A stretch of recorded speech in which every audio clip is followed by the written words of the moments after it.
Lucy from GSK. I head up our early talent recruitment team. I also have a kind of parallel role where I work in matrix to our regional leads, and I business partner with our global support functions. So that's technology, HR, finance, and I do that kind of through the end-to-end recruitment journey. So I've been at GSK about 3 years. Prior to that, my background's more in the early talent recruitment space in the tech industry. Hi everyone, I'm Dan Gallagher. My pronouns are he and him. So I'm the Global Inclusion and Diversity Talent Acquisition Lead for a company called Avanade. We are a 60,000 employee tech consultancy company, and we operate in 27 countries globally. Hi, I'm Rebecca, for those who don't know me. I work for AMS, we're a global RPO. So my role within AMS is I head up the internal talent acquisition sourcing function. So I have the team rec to rec internally effectively. Just a quick one, hands up if you can hear our panel all okay. Does it need to be, oh, even in the back there, okay, superb. We need to make sure that we can hear you and you can hear us. So a little bit about myself. I'm Chantel Jones, I'm a talent strategy director for a company called Spinks, and I'm really lucky that I just get to run lots of workshops to help recruitment functions become a little bit more mature. So I'll be jumping in at some points during the panel, but largely you'll be hearing from our three guests. I'm hoping people have put Slido on. Have we got some questions coming up? No, not quite yet. Okay, I'm going to kick it off then. So I'm going to come around so you can see me. At the start of the year, we had, certainly from my perspective, we had a market where recruitment teams weren't big enough, and actually they were trying to hire more and more people to keep up with growth. Now coming towards the end of the year, I'm seeing a bit of hesitancy, and people are going, oh, I don't know whether to strip back, I don't know whether to pause. Are you having these types of conversations in your own team? What are you looking to do within your own function, first of all? I guess from our side, I think there is a trend that across the market, vacancies are coming down.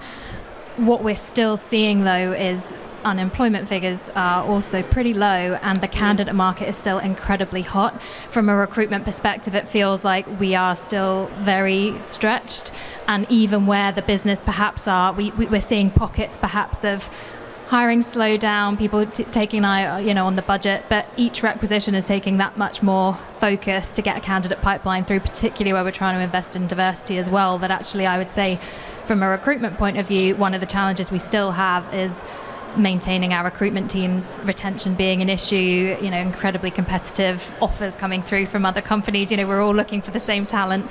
So I would say it still feels like it's an incredibly challenging market out there for recruitment for us. Do you see that changing anytime soon? Golden question. Yeah, I think that there aren't signs of it in the near future from our side. What we're seeing in the statistics is we've still got a real challenge getting people into the right pipelines. I think for GSK very specifically, there's a big aspiration for growth in the tech space, which, as we all know, is particularly challenging in terms of talent availability. So I think we were going to see this for some time to come. Awesome, and I'd love to hear from the other two on this particular piece. Yeah, so over the past 2 years, we've gone through a period of hypergrowth. We've hired, last year was around 7,000 people, and this year we're looking at slightly reducing that level, but it's still significant growth compared to 5 years ago. The talent pool is our main problem. We're a Microsoft technology house, so sourcing for diverse talent within that talent market is quite difficult. I do push back on my TA team. We're sort of slightly slowing down compared to last year, and I hammer home that actually you've got more time now to spend proactively sourcing for diverse candidates, where their go-to is, we're just trying to meet demands, Dan. Can you just give us a bit of allowance? Whereas now it's like, okay, let's get back to best practice 101 recruitment, diversity sourcing, look at everything again. From our lens, it's changed massively. I think when you're in an RPO environment, particularly when you have the kind of reach we have, you're probably seeing the market change before it changes, if that makes sense. We went from a team of 29 in June. We've now reduced that team down significantly. Now, when I say reduced, of course, the great thing about us is we coined the phrase workforce dexterity, which means that our people have just been redeployed onto different contracts into different clients. And so where we've seen certain clients shrink, we've seen others grow. We've seen a lot of push towards more contingent or temporary hire within the business because, of course, that confidence through the bigger clients, they're not entirely sure where it's going to go. The economy's changing. We've seen a lot of boomerangs too in the business, as we call them now. I'm not sure everyone coins them the same. So by that, I mean people that have gone for massively inflated salaries. I'm not going to lie, tech startups, companies that have suddenly gone, yeah, we're going to grow in the middle of the government giving all of this cash out post COVID times. And then we've seen people going, well, actually, the companies then close down, the money's run out, or alternatively, they've simply found that they're not getting the right culture. And so we're seeing a lot of people coming back to AMS right now, a lot of people wanting to return. Super interesting. And Lucy and Dan, you mentioned diversity there, and I'm glad to see we're rocking and rolling now, and you're feeling a little bit more confident with the questions. So picking on that diversity piece and looking at the questions here, RJ's asked, how do you manage a diversity ratio in the hiring process? This is a tricky one, and I appreciate the answers here might be quite in-depth. So my first port of call is to look at government census data, to have a look at the market, demographic market. But it's also worth going further than that and look at the educational attainment data to get a real understanding of what actually is possible. I think candidates or diversity slating, they have a purpose, but they don't always lead to the outcomes you want to. So it's really about understanding what's possible and building your sort of ratios, your KPIs based on what's happening locally. And there's no one size fits all. You need to do it by country, by region, to really develop a sort of coherent sourcing strategy for diversity. Yeah, at GSK, I think diversity means gender for 95% of the world, and we don't have a more kind of refined set of stats we measure there. In the UK and US, it's obviously there are a few more dimensions in there. We look at ethnicity, we look at disability, and similarly we look at that kind of market census data to get a sense of what would representation look like. Starting from there is where we would set our aspirations. The reality is in a lot of these areas we know we're a long way from it. So as we go through the process, we have a few initiatives we use. One is with our senior leader roles, there is an expectation of a diverse shortlist for every sort of VP level vacancy. So there must be at least one ethnically diverse candidate on the list, at least one female on the list in order for that role to proceed to interview. There is an exceptions process if there are really challenging niche skill sets, particularly I'm sure you can imagine some R&D science roles, there might be 13 people in the world with the skills for that role, so sometimes you have to flex a bit, but that's an aspiration that's been set by GSK. At the early talent level, obviously we're dealing much more with volume, and that's where we would look to be really targeted with our marketing campaigns there. So for some roles, again, we tend to see quite a good balance, quite good diversity coming through. Other roles we have to work a little bit harder, whether that's attracting females into tech, or we find a lot of roles, perhaps like comms and PR type roles, very often don't have very strong diversity from an ethnicity perspective. So that's where we would then try and target our events to drive those pipelines and really target specific roles to specific audiences to see that top of the funnel look as representative as possible, and measure that through each stage of the process to make sure there's no kind of disproportionate dropout or failure rates that we're seeing. I think from our perspective, whilst we do look at the numbers quite clearly, you know, that's more of a HR function than it is specifically me within talent acquisition at this stage. What we do as a business, though, is much more all-encompassing. So we do have, not only do we have employee groups, resource groups, specifically targeting areas that people feel that we need to have attraction focus on. So we've got everything from a military ERG to a disability ERG to various different ethnic ERG groups that focus on what we can do better. So our employees all can contribute to those groups and do.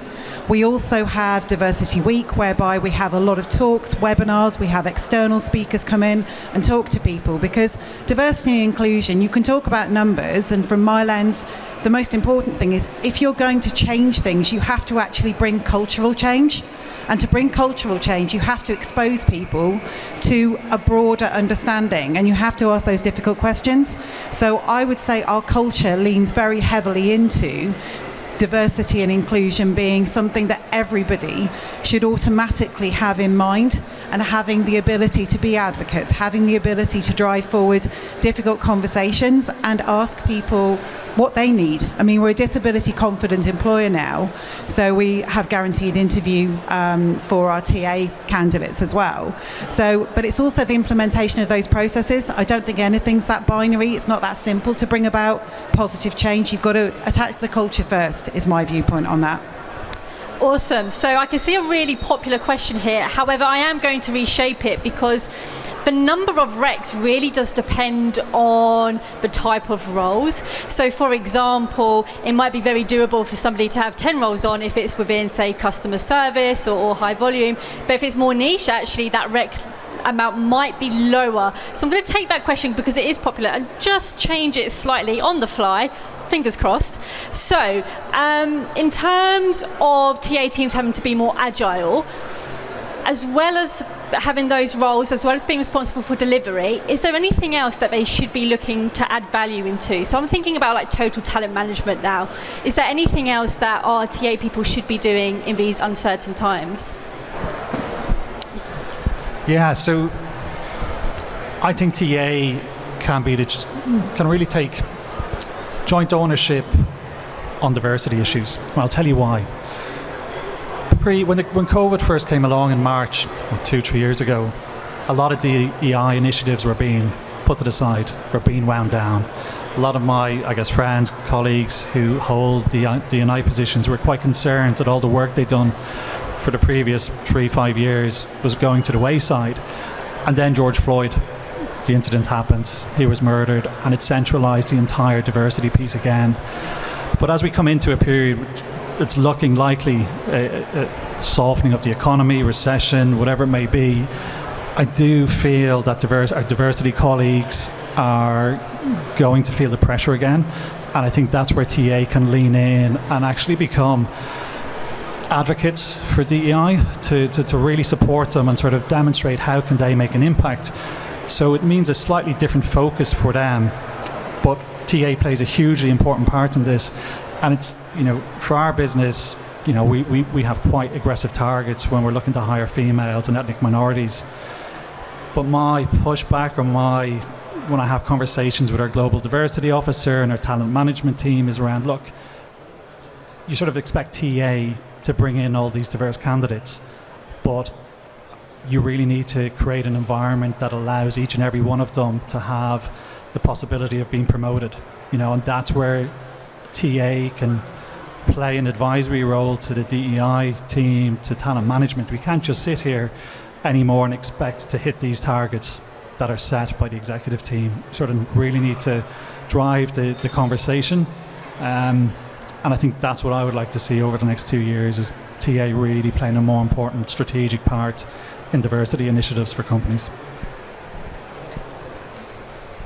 Yeah, I think in terms of the roles recruiters play, we're dividing out a little bit more than we have previously, things like sourcing. I think you make a really interesting point about, well, it depends on the type of role. Not all companies, by which I mean GSK does not, differentiate between the roles it recruits. So we have a model, we actually have an RPO model. We have a number of roles that are set as a kind of limit for recruiters. Don't mind sharing at the moment, about 25 roles per recruiter is where we would cap out generally. And that doesn't differ whether you're hiring tech, whether you're hiring R&D, whether you're hiring HR, and these are all really different types of roles to fill, as we all in this room appreciate. I've seen some companies do some really interesting things where they do try and use talent intelligence to kind of rag status roles, so they can use kind of automated data to say how challenging a rec is this to fill, and differentiate between maybe one recruiter having 10 really tough niche roles to fill and another maybe very comfortable with 35 more kind of volume roles where they've got a really similar profile and a more available talent pool in the market. So yeah, we're not doing that yet, but I think that's a really interesting thing I've heard a lot more about, and I think we're trying to kind of manage by taking that sourcing aspect and sort of giving that to specialists within the team that can then kind of supplement all the candidate management that our recruiters are having to do. I think that's all I have to say on that. Yeah, talent intelligence is super interesting. Natasha, what about yourself? Do you set roles for your team? Is it more that actually they are more bespoke? What about, because you're an RPO, right? So it must differ from project to project. Yeah, so we because we do the internal talent acquisition, our teams are very much focused on bringing people on for our clients to be embedded in the client solutions. So I'm not entirely sure what I can add to this particular point. What is it? I don't really understand what I can bring in this particular question. Well, I think, what about in terms of, so you mentioned you're bringing people in to yourselves. Would you have an expectation on your team to kind of have a certain amount of rec loads, or is it more sporadic? Do you kind of target your team with the amount of jobs that they should be able to work towards? Okay, so metrics. In terms of TA, yes, we have our output metrics. What we try and do from a sourcing lens is we try and give the team a little bit more autonomy about how they attain those metrics. We do a lot around talent pooling. We're doing a lot about candidate journey and improvement around that, because one of the things that I'm seeing in recruitment at the moment, and I'm hearing it in various different camps, is that, well, let's automate everything. However, anybody who works in recruitment, if you've dealt with candidates, you're going to be at the position where you don't want to automate everything. I think recruitment went through a phase where we automated all of the things that we shouldn't automate. It was like we suddenly saw this magic pill and it was like, let's automate everything. Whereas now we're getting to a stage where we're realizing we need to selectively use automation to remind us to do things that can do the things that we can't do the admin, rather than doing the people-centric piece. But my sourcing team are also they're targeted not only on output figures for number of positions filled. That's only a part of it. I target them on taking wellness time. I target them on getting exposure on LinkedIn. It's a lot more broad, a spectrum of things that I will measure them or have my team measured on, simply because I don't want to see that transactional environment where we see people that are literally just trying to put bums in beds. It's not the way our business is once you get into it. So why are we representing that to the external market? Yeah, look, super, absolutely super. So, going to shift the conversation slightly. This is a what next session. So, great question coming up. Do you find that people are more reluctant to leave their current company, due to the uncertainty in the current economy? If you are seeing that, how do you plan on overcoming it? It's a big question. I feel like it sounds a little facetious. I wish we were seeing that a little bit more. No, the wages on offer from other companies at the moment are so substantially better, and people are under so much pressure at the moment with personal finances that actually leaving your current company, I think, is still very attractive. This may change if companies do enough with their annual pay reviews and they keep up with inflation, but I think in most markets at the moment, actually, we are still seeing a lot of mobility. We're obviously doing what we can on the talent side to retain, as you said. I think for our organisation, there's quite a gap between where the talent organisation sits and where recruitment sits. Sadly, we don't kind of sit together there, and I think there'll be a need for us to work together more closely. But yeah, I mean, it's hard to think really at this point for candidates. Of course, there are the really important things around an inclusive culture and all those things that will attract a candidate to your company. But I think money is very important to candidates at the moment, and I think that's just a very, very significant driving factor. Does anybody else have anything to kind of layer onto that? I think it's really important, as you say, salary is why people move a lot of the time. But I equally think we're seeing more boomerangs come back because they don't like the culture. So I think that sometimes it's a little bit of a steady ship state. You've got to wait for people to come back when they realise that the external market doesn't necessarily offer what they think it's going to.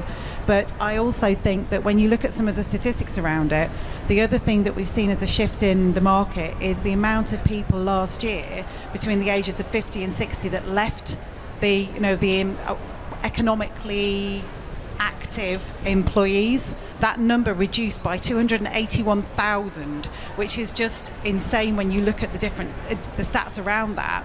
And therefore, not only do we have that mobility piece that we need to be mindful of, but also the retention of skills and experience within organisations is becoming an issue. And so I think a lot of it is, it's not just, although it seems very frightening at the moment that people are leaving for these massively inflated salaries at times, the fact is we're seeing a huge U-turn on a lot of people coming back. And I think that speaks volumes about, yes, okay, you might not offer the top salaries in the industry, for instance, but equally, if you get your culture right, if you get your investment in people right, if you get the development and the career opportunity internally right, people are going to, over time, want to remain in the business. I think we've just been through such a weird time with the before times and the after times that the market's got very confused. But when it stabilises, the organisations that I see staying front of mind will be the ones that look after their people, and look after their people not just in terms of the written down benefits, but in terms of the employee value proposition and in terms of the values they drive as a business. Dan, anything Yeah, on and I that? guess if I think about our senior hires, senior director level, when we're talking to female candidates, we're selling the culture of Avanade. We just can't compete all the time against other tech companies and their salaries and compensation offers, but what we can sell ourselves on, we have our CEO is a black female, over 50% of our exec team are female, and that really demonstrates sort of genuine commitments to building an inclusive organisation. We have incredible flexible working policies, and that's how we sell Avanade when we're going out to diverse candidates. Okay, so we've moved into the more kind of culture and retention part. So with that in mind, I have a two-part question. Are you all now offering greater mobility when it comes to work? So can people work anytime, anywhere? And what other benefits are you looking at to offer to your candidates to kind of get over that problem of, the salary's gone mad in the market? So are you offering remote work anytime, anywhere? What other benefits are you prioritising, or are you seeing being really effective to combat this salary kind of battle we're currently in? Natasha, why don't we start with you? Okay. So Sorry. It's all right. You can come in, Natasha. I haven't had a coffee today. I'm very sorry. So in terms of the tangible benefits, I think one of the things that we've done is we changed what we're telling people. I think a lot of the time if you've got a good culture and you've got a good environment for people, what you've not done about it a lot of the time is communicated that with the external market. So a lot of what we're doing is communicating what we have. Our environment has become challenging because, of course, last year we went from a company that had 4,000 people at the beginning of the year. Now we're at over 11,000 globally. And whilst we recruited most of those people, as we all know what last year was like, someone's got a pulse, let's get them at least in front of the hiring manager. The reality is that we then have a population of people that expect to be remote working. Now, we're not a remote-first organisation. We're a hybrid organisation by nature. So it's also that complexity of how you get people to come back into the office, how you incentivise that. And I think that's probably going a little bit off topic. But in terms of what we offer as an organisation, we've been doing remote and flexible working for years. But again, it won't be offered with every single client account. Or the actual flexibility will differ from client account to client account. But what we offer is much more of a portfolio style career. And I think for us, it's less about changing what we're offering and more about talking about what we actually do offer that people recognise as being important, and not telling our external our external candidates what the benefits of working for us are without first understanding what they want. We're asking questions more than we're actually dictating to our population. No, I think you answered it brilliantly. To be honest, it's just about kind of where they can work and the benefits over salary that you're offering to keep your employees and retain them. Yeah, I suppose with regard to benefits that are offered over and above salary, our benefits package is pretty comprehensive, but one of the things I think that, again, we don't shout about always is the things like, again, it's individual. We've got one person that joined me the other year, and she joined one of the most exciting benefits to her was a dental plan. Sounds nuts. I literally have never looked at a dental plan and gone, wow, that's exciting. But the problem for her was she couldn't get to a local dentist. No one was taking on NHS patients. And so being able to do it through work was really important to her.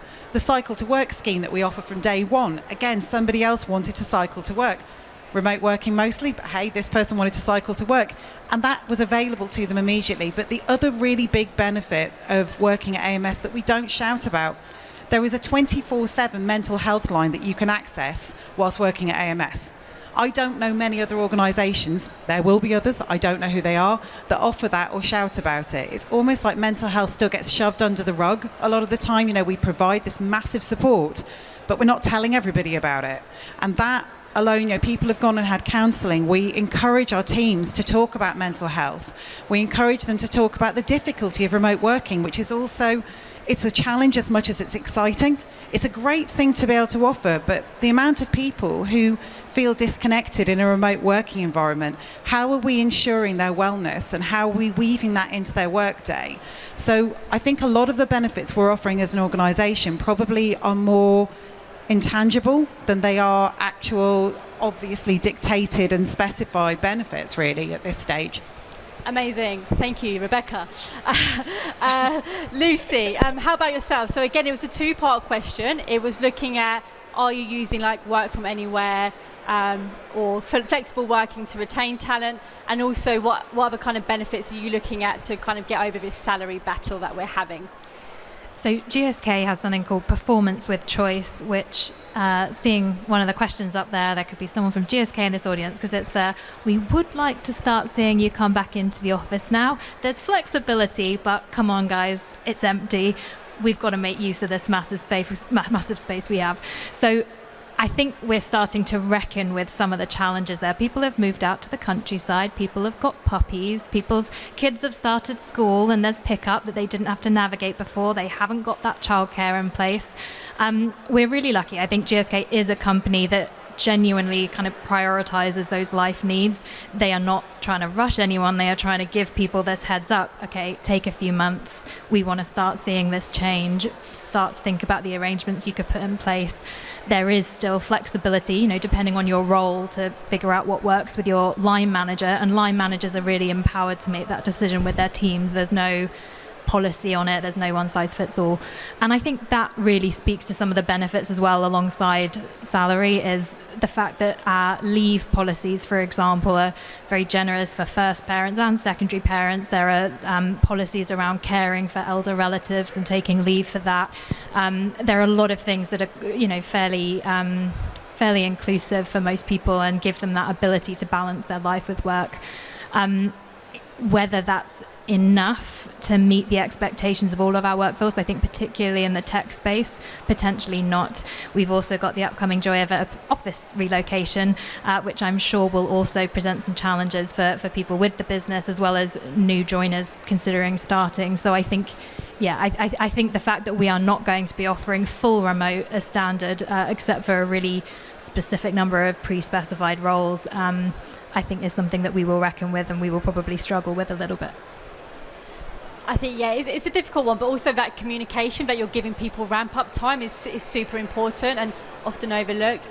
In terms of the benefits, Rebecca, what you were saying, a common thread is also like wellness and well-being. It is certainly a priority, and that's the research that's kind of shown through that we've been doing as well, that yes, salary is important, yes, being able to work from home is important, but candidates are prioritising things that kind of help their well-being and their wellness, but beyond that, their families as well. So a popular benefit we're seeing is private healthcare for not just the employee, but for their family as well. Dan, was there anything to kind of add or to layer to that? Not really, no. In fairness, I think sort of very similar to Lucy's organisation. I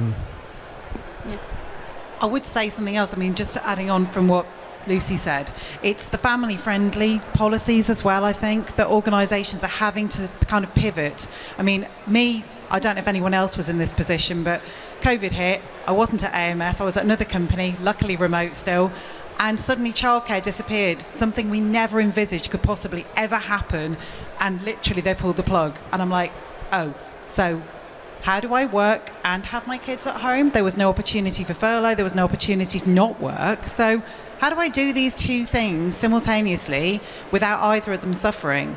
And so working for companies like ours, where there is the opportunity where people have bought dogs or they've had kids or their circumstances have massively changed, and being able to go on the school run, knowing that your manager in every case that I've come across the company, if you've got to go and pick the kids up and that's what your lifestyle's become and you don't have childcare and the kids will then occupy themselves when they get home and you want to work a little bit later in the evening to make up for that or work on a different day, there's a huge amount of flexibility within the company to do that. And I think a lot of organisations have got to lean more into that, allowing people to be present, because the philosophy of life has changed for many people. They're prioritising different things since COVID. I know so many more people that want to focus on their family and their lifestyle rather than just working as many hours as God sends. Yeah, I think definitely a consistent message that we're seeing too. We are going to get through all these questions, I promise, but just to keep the conversation flowing nicely, you mentioned at GSK you're going to be asking people to return back to the office. So first part of that is that going to be full-time? What does that look like? And the second part is, what's the driving force behind that decision? It's the standard kind of, ideally at least 2 days a week in the office, so not too aggressive. It's not going to be a, full-time or anything like that. But even that is a lot for people who are now potentially, an hour and a half, 2 hours away from the office where they would have been closer before. The driver behind it is around the notion of collaboration and the fact that there are aspects of work that are perhaps not being delivered as efficiently.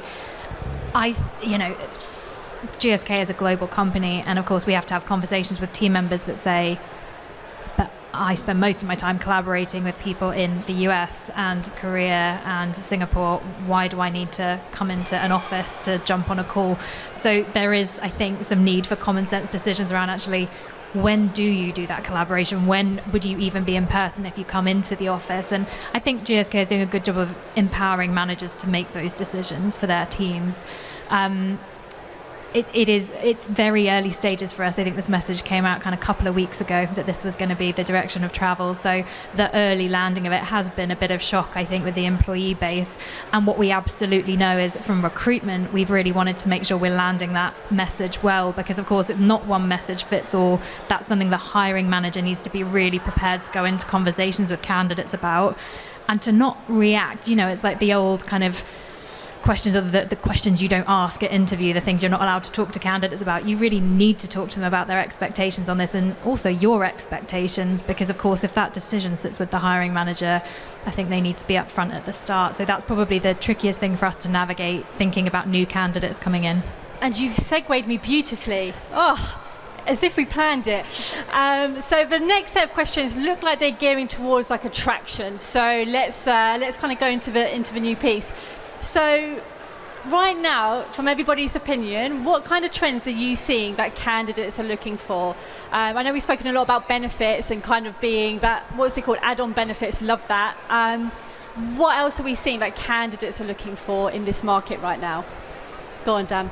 I mean, at the end of the day, it's got to be, am I getting a good increase in my base salary? Cost of living, inflation's nearly hitting, over 10%? That's the main consideration. We can all sit here and talk about well-being and diversity and inclusion and culture, but I think right now it's about how much money is going into your bank account every month. That's probably the main one. And if you can demonstrate you can pay above or at least match inflation, you're sort of in a strong position. Well, interestingly, somebody did put on here, I'm not sure where it's gone, but somebody did ask, is it our responsibility as an employer to make sure that our salaries are going in line with inflation? I think I know the answer here, but... Do you know what? That's a really interesting question. In Belgium, your salary is index tracked. Okay. So each year you'll get an uplift in your salary based on inflation. They also have 50% tax, people, and they start at 25. So I think that whilst there is a push in our market to move to inflation track salaries, the difficulty with it is we don't realise how good we've got it with regard to tax and how little we actually pay in terms of our tax at the point of employment. Compared with other places in Europe, there's a lot of talk about public transport being pants and all the rest of it. And again, that goes with the fact that in Europe, people pay for it in their taxes. So I think that there's a lot of push towards that. From a governmental perspective, there's a lot of talk about it. But the difficulty that we've got is, again, it's that balance point. One of the problems in recruitment, though, for me, and this is a fundamental from the base level, is the level that organisations bring people in at in terms of salary.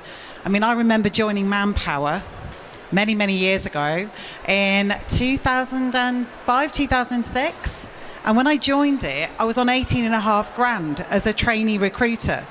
Now, anybody that's in TA probably realises that's not actually a massive difference to what's available today at the base level in recruitment agencies. And so to me, I think the industry hasn't seen the same acceleration as, for instance, things like AI and software engineering, etc., where you've seen salaries go up much more slowly but increasing.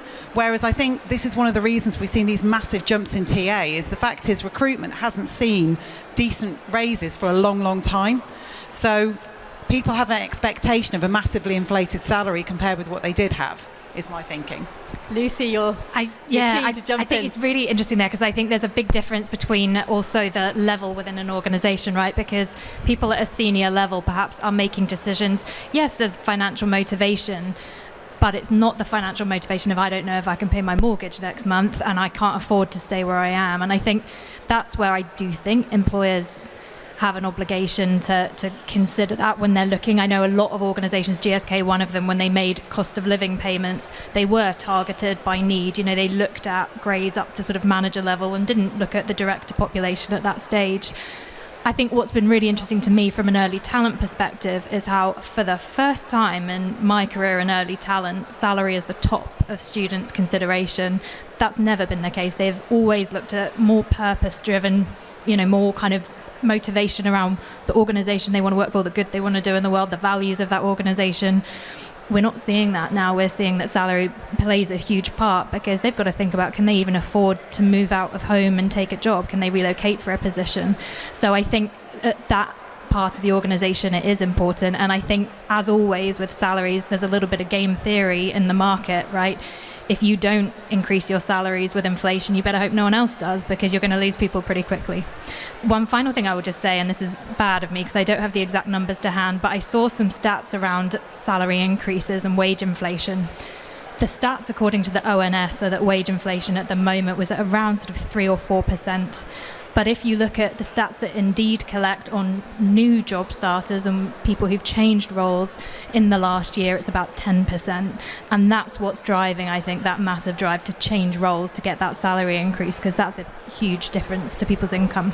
And actually that point's really interesting because we sort of have a challenge internally. We call it the internal equity challenge, is that we are sort of forced to pay above and beyond what our current employees get in certain cases. And it's a big topic of conversation, is about how do we address that in an organisation of 60,000 people. I think it's really interesting as well because this whole push for salary is something, as you say, that's very different, because with a lot of those people coming in that early years capacity, they were very much portfolio career. They were very much somebody that, what's the value add of your organisation? What's your ethical standpoint? What are you doing for the environment? What volunteering do you do as an organisation? But I think since this whole crisis has hit and the cost of everything's gone through the roof, it has kind of flipped that dial, because again, people have realised since COVID, and probably just before really, that if they change jobs every year or two, it's not necessarily going to impact them negatively in their career anymore. Whereas we used to see this trend for, if you're not staying at a job for 2 to 3 years, then the hiring manager's going to go, yeah, you jumped around. These days, because of COVID, people don't know whether you've jumped around. So you might be a jumper, but no one really knows for the past 3 years. So you can almost hide in the shadows. And I think that's also seeing an impact on salaries pushing up from people who aren't necessarily as good at their job as they might look, but they're finding that out when they get people in. And again, not always providing people with the support to develop into that capability.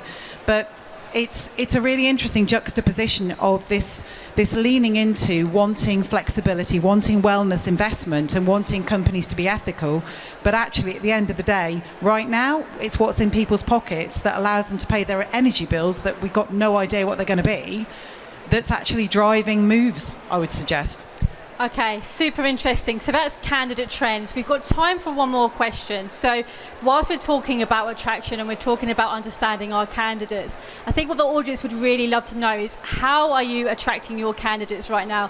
What platforms are you using? Do you outsource anything like your recruitment marketing? What is the best way? What is working best for you right now to attract your candidates? Dan, why don't we start with you?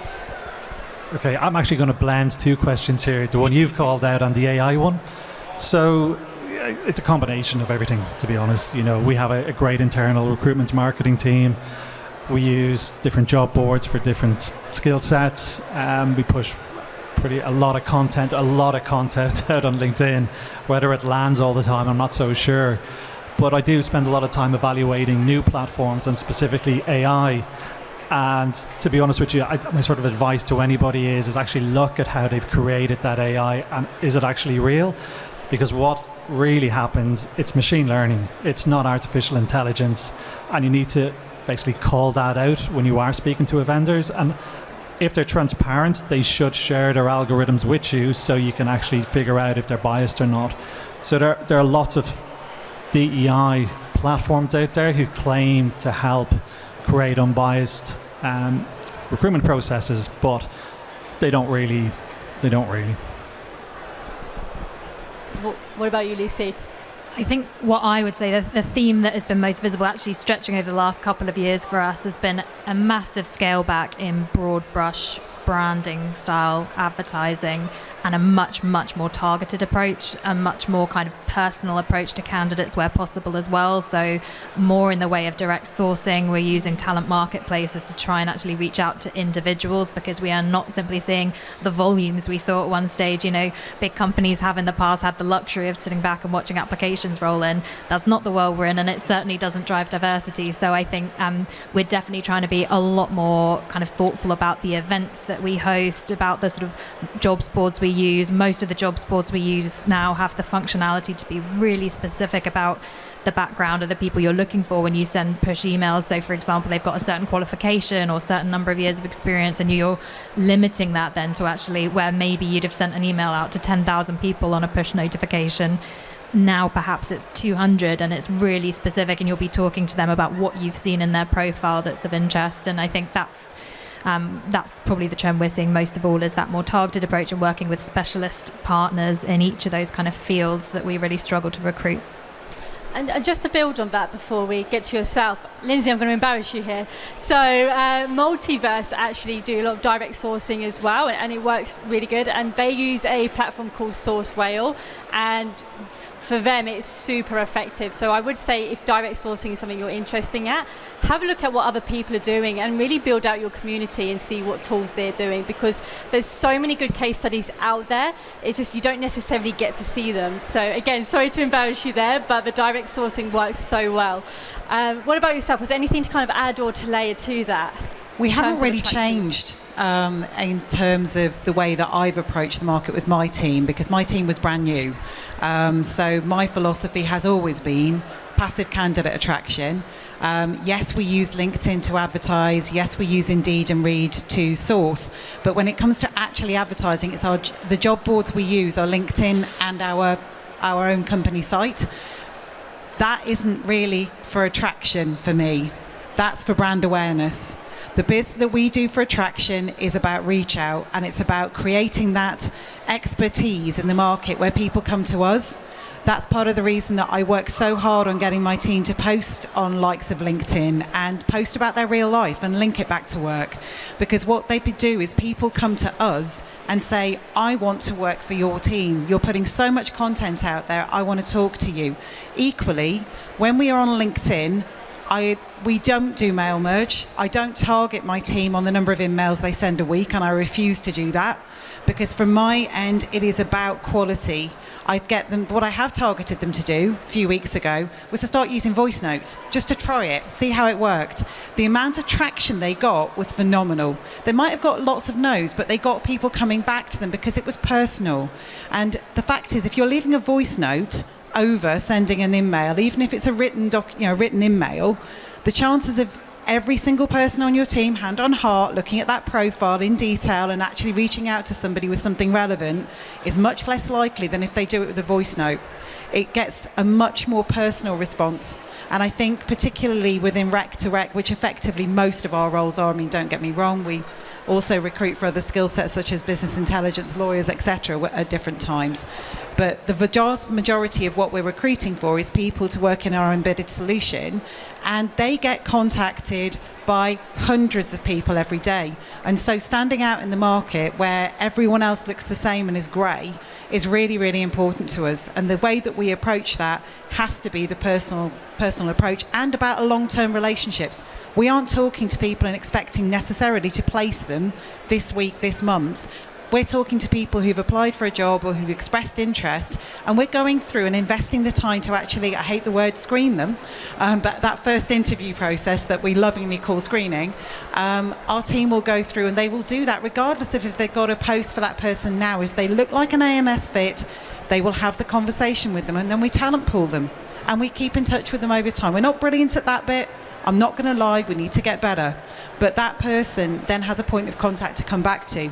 And I think that it's looking at relationship building as a long term, not looking at it as a one and done. I think that's a brilliant note to finish on. Absolutely golden piece of information there. So I think the panel deserve a massive round of applause because live questions is pretty tough. So well done.